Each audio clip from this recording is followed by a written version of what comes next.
Bike खड़ी करने के तनाज़े पर मुखालफिन ने 4 फायर इस बाइक को मारे। वो लोग कौन थे जिन्होंने ये सब कुछ किया? सर मैंने बड़ा पीछे होने की कोशिश की, मैंने उसका हाथ भी पकड़ा है, लेकिन वो मेरा कोशिश कर रहा था कि मैं इसको सामने फायर मारूं। बदमाश बने, मैं कभी उतारे तो और नाम क्या उनके? मलक आसिफ नाम उसके बाप का। अच्छा। और उसका बेटा एक जुबैर है, एक उमैर है। डीएसपी साहब आए थे, उन्होंने रेड वगैरह मारी, लेकिन वो भाग चुके थे। टीएमएसमी हॉस्पिटल की कि भाई हमारा काम नहीं है, ठीक है। कि ये हमारे अंडर में नहीं आते हैं। छोटे छोटे मामला जो हमारे माशरे में है, और जैसे कि ये देखें, जी जी, और ये दीगर एफआईआर में मुलव्वस हैं। मोहम्मद आसिफ, क्रिमिनल रिकॉर्ड है। क्रिमिनल रिकॉर्ड है इसका। एफआईआर के बाद जो अहम मरहला होता है वो इन्वेस्टिगेशन का होता है, और इन्वेस्टिगेशन में अगर हम लोग डंडी मारेंगे, उसमें बदनीति का मुजाहरा करेंगे, उसमें गफलत का मुजाहरा करेंगे, तो फिर केस कमज़ोर हो जाता है। MYK न्यूज की वीडियोस देखने के लिए हमारा चैनल सब्सक्राइब कीजिए और बेल आइकॉन को क्लिक कीजिए ताकि आप हमारी आने वाली वीडियो से बाखबर रह सके। MYK में आपको खुशामदीद कहेंगे। बाइक खड़ी करने के तनाज़े पर मुखालफिन ने 4 फायर इस बाइक को मारे, और चारों जो है वो टांगों को लगे, लेकिन इस वक्त इसकी जो टांगे है वो ज़ख्मी है और घर में ये पड़े हुए हैं। मामला क्या था मेरे भाई, अपना नाम बताइएगा और ये सिलसिला कैसे शुरू हुआ, और वो लोग कौन थे जिन्होंने ये सब कुछ किया? अस्सलाम वालेकुम जी, मेरा नाम तैयब है। मामला ऐसे शुरू हुआ था, मैं बाइक खड़ी करता था उसके रैश के सामने, उसके पास मेरी शॉप है। उन्होंने क्या किया, पहले भी 2 दफ़ा उसका जो है ना ज़ुबैर लड़का, उसने मेरे से पहले मुझे कहा, आप मेरी शॉप के वो घर के आगे ना आप बाइक खड़ी करते हो। मैंने कहा यार आपकी बाइक जो है ना रैश सामने है, मैं सामने गली में है बाइक खड़ी करता हूँ। तो या मैंने को भाई को पूछा हुआ है, कहता नहीं तुम मुझे जानते नहीं हो, तुम्हें पता नहीं मैं कौन हूँ। फिर मैंने बात टाल मटोल कर दी को 5 महीने पहले। फिर मैंने उनको कहा, मैं चला गया अपनी शॉप के ऊपर गाड़ी बाइक खड़ी करके। किस चीज़ की शॉप थी आप? मेरी शॉप है हार्डवेयर की, बनारस रोड पे 6 रहमान गली नंबर 6 में। ठीक है। उसके बाद फिर दोबारा मुझे कहता है, एक दफ़ा मैं फिर दोबारा खड़ा था, तो मैंने 2 कज़न ने मुझे कहा कि मुझे साथ लेके जाना है। मैंने कहा चलो ठीक है। उसके घर के बाहर खड़ा था बाइक निकाल के। फिर वो आया, कहता तू मेरे घर के सामने खड़ा, तुझे पता नहीं चलता है। मैं कहा यार मैं अपने कज़न का इंतज़ार कर रहा हूँ। मैंने बाइक फिर पीछे कर दी, मैंने इग्नोर कर दिया उसको। उस दिन वाक़या ये हुआ कि फिर वो ना पता नहीं उस बाइक मैंने खड़ी की थी, बाइक में निकालने लगा, बाइक खड़ा था बाहर खड़ा था। मुझे कहता है तुम्हें समझ लगी, तुम बाइक खड़ी कर रहे हो, तुम्हें शर्म नहीं आती है? मैं कहा सर आपकी मेहरबानी मलक साहब, वो है था ज़ुबैर लड़का। मैं कहा मलक साहब आप जाने दिए, आपकी मेहरबानी यार। मैंने बाइक मेरे को पहले भी कहा था यार, नहीं तुम मुझे जानता नहीं है, तुम्हें पता नहीं मैं कौन हूँ, ऐसे ऐसे। उसने क्या किया, मुझे आगे मेरा गिरफ्तार पकड़ा है, उसने एक मुझे मुक्का मारा है। मैंने उसको फिर कहा तुम्हारी मेहरबानी, उसको हाथ मैंने हाथ लगाया थेवडी को। एक भाई और छुड़वा रहे थे, वो कहते छोड़ दो यार इसको, छोड़ दो कुछ नहीं होता। फिर उसने एक और मुक्का मारा, मैं उसको फिर कह रहा मुझे छोड़ दो यार, ना करो लड़ाई। फिर उसके बाद उसकी मेरी फिर वो हाथापाई हुई है। उसके बाद उसका भाई नीचे आया, तो भाई के उसके बाद मेरे कज़न आ गए शोर वगैरह सुन के। 3-4 कज़न आए हैं भागे भागे, मेरे चाचू आए हैं भागे भागे। उसके बाद जाकर उसने अपने भाई को कहा था जाओ ऊपर से पिस्टल लेके आ। तब मैंने बड़ा पीछे होने की कोशिश की, मैंने उसका हाथ भी पकड़ा है, लेकिन वो मेरा कोशिश कर रहा था कि मैं इसको सामने फायर मारूं। वो अल्लाह की तरफ से ये हुआ कि मेरे 2-3 तो हाथ नीचे है, पहला 1-2 फायर तो ज़मीन पे लगे हैं, एक मुझे मेरे पाँव पे लग गया, मुझे महसूस नहीं हुआ। उसके बाद फिर मैंने उसका हाथ नीचे किया, एक फायर इधर लगा इस तरफ। उसके बाद फिर उसने जब एक फायर लग, फिर एक फायर, पिस्टल जब उसके हाथ में था तो आपने उसका हाथ पकड़ा? हाँ जी मैंने उसका हाथ पकड़ा है कि ये ना ऊपर ही मार दे मुझे, बच बचाओ। हाँ जी बात बचाव के लिए। उसके बाद क्या, उसने मेरे फिर सीधा फायर करने की कोशिश, मैंने आगे जाके ऐसे फायर किया, जब इधर फायर लगा ना, तो यहाँ से मैं नीचे गिरा हूँ। मैंने अपने कज़न को मैं कहा मुझे फायर लग गया है। उन्होंने मैंने एकदम से उठाया, ठीक है, वो लड़के एकदम सामने रैश की उनकी, और रैश की तरफ भागे ऊपर दोनों भाई। तो उसके बाद मैंने ना मेरे दोस्त और मेरे कज़न वगैरह ने मुझे उठा के शॉप के पास ले गए, वहाँ पे उन्होंने बाइक ना लाई, अपनी बाइक लेके आए, हॉस्पिटल चले गए हम। अच्छा, अब मुझे ये बताओ उस दौरान उसके बाद उसके जो वालिद साहब है ना सर जी, वो भी समझ लो क्या करते हैं, अब गाड़ी अपने अंदर लेके आता है, ठीक है, कान टूटा टाइप का है, वो बदमाश टाइप का है। वो क्या करता है, आता है अपनी गाड़ी मारता है, बाइक को मारता है, बाइक गाड़ी से नीचे उतर के बाइक को क्या करता है उसको मार, टांगे टूंगे मार के ना, फेंक फूंक के ना, या इलाके में बदमाश बने हुए हैं। बदमाश बने हुए हैं, कभी उतारे तोड़। नाम क्या उनके? मलक आसिफ नाम उसके बाप का। अच्छा। और उसका बेटा एक जुबैर है, एक उमैर है। पुलिस ने फौरन पकड़ लिया था? नहीं पकड़ा नहीं है, पुलिस ने नहीं पकड़ा? डीएसपी साहब आए थे, थाना कौन सा लगता है? नौलखा। अच्छा। डीएसपी साहब आए थे, उन्होंने रेड वगैरह मारी, लेकिन वो भाग चुके थे। अच्छा, भाग गए थे वो। हाँ जी, उनकी मेहरबानी के वो आए। ठीक है। तो मेरे साथ उनके भाई भी मौजूद है। ये तो ज़ख्मी हो गए थे, इनको तो फायर मारे और ये हॉस्पिटल चले गए, लेकिन उसके बाद क्या हुआ? थाने के कितने चक्कर लगे? पुलिस अब तक क्या कर रही है? तफ्तीशी ने इस मामले को लेकर अब तक क्या पेशरफ्त की है? कहाँ तक इंक्वायरी पहुंची है, कोई गिरफ्तार हुआ है या नहीं, क्योंकि 4 फायर मारे हैं और ये बिस्तर पर है।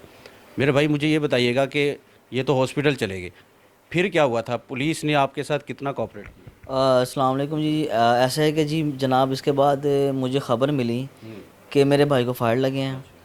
मैं मुतलका हॉस्पिटल जो करीबी था इनके, म्यू हॉस्पिटल, वहाँ पे पहुँचा तो मैंने इसको खून में लथपथ देखा। उसके बाद इसका ट्रीटमेंट शुरू हुआ, डॉक्टर हजरात आए। उसके बाद मैं गया थाना नौलखा में। FIR बामुश्किल जो है तकरीबन रात 1 बजे के बाद कटी। 7:15 का वाक़या, और FIR जो है 1:15 पर सिर्फ हमें कंप्यूटर चलान मिला। और SHO साहब दानियल साहब थे, वो कहते जी मैं ट्रिप लगवाना जा रहा हूँ, डेंगू है मुझे, मैं 12 बजे तक आ जाऊँगा।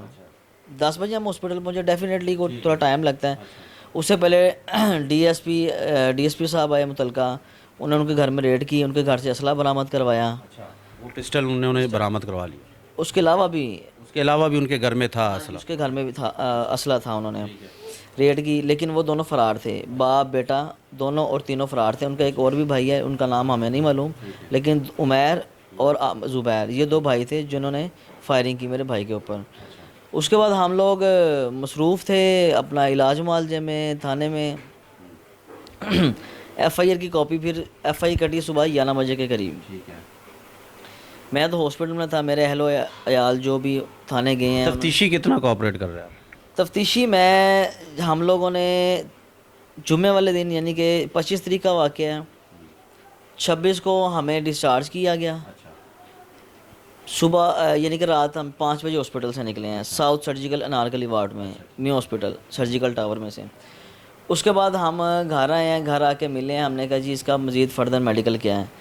वहाँ पे जो MLC डिपार्टमेंट था, वो उन्होंने हमें 3 दिन बाद मजरूब मिसल दी हमें। अच्छा, ठीक है। अब ये किस प्रेशर की वजह से उन्होंने 3 दिन बाद दी, हालांकि ये 1 मिनट का काम था उनका, और डॉक्टर जैन थे उसमें मुलव्वस जिन्होंने देनी थी। डॉक्टर जैन ने, अब मैं पूछने जाता था जी वो अपना पोस्टमार्टम कर रहे हैं, उधर हैं डेड हाउस में, फलाना कर रहे हैं। वो जहाँ पे मौजूदा जो ऑफिसर होता था वहाँ पे वो हमें इस तरह गाइड करता था। फिर मैं डेड हाउस में गया। डेड हाउस में जाने के बाद डॉक्टर जैन को अप्रोच किया कि आप जाएं, कॉल शॉल की। फिर डॉक्टर यास्मीन राशिद जो हमारी वज़ीर सेहत हैं, उनसे रब्ता करवाया। कॉल आई उनकी DMS को, जो मुझे 3 दिन पहले कह रही थी DMS म्यू हॉस्पिटल की, कि भाई हमारा काम नहीं है, कि ये हमारे अंडर में नहीं आते। उसके बाद मैंने उसको कहा कि जी आप मुझे अली हैदर ने उनके कॉल करवाई आपको डॉक्टर यास्मीन राशिद के ऑफिस से। कहते जी ठीक है। फिर उसी DMS ने उसको बुला के पूछवाया और आधे घंटे का टाइम दिया, और विदिन आधा घंटा या 1 घंटे के दरमियान ना मुझे वो चीज़ हो गई, प्रोसीड हो गया ना। उसके बाद फिर मैंने थाना नौलखा ASI फ़तेह शेर तफ्तीशी जो है इस वक्त हमारा IO जो है, उसको कहा कि जनाब आप हमें क्या कोऑपरेट कर रहे हैं, आप आके ले लें।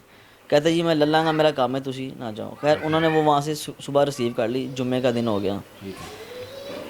जुम्मे के उन्होंने मुझे फिर कहा कि जुम्मे रात का दिन था, सॉरी, जुम्मे रात को मैंने उनसे मिला जाके। कहते जी आप हमें ना ये दे दो 3 बयान, 2 गवाहान जिनका नाम सलमान है, एक का नाम सलमान है जो गवाह है वहाँ पे मार्केट के, एक का नाम तलहा है, वो भी दुकानदार हम साए हैं इनके।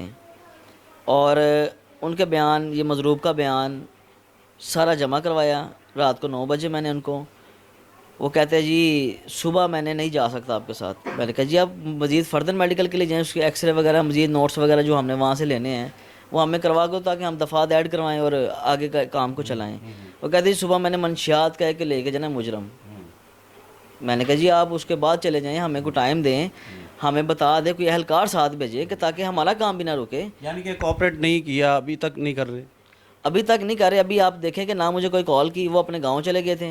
मुल्ज़मान की जानिब से कोई मतलब के धमकी या कोई इस तरह की कॉल या सुलह के लिए प्रेशर कोई है? जी वो तो आ ही रहे हैं, आपको पता है। डेफिनेटली अगर इतने बासर सलूक लोग हों तो वो तो करते ही हैं।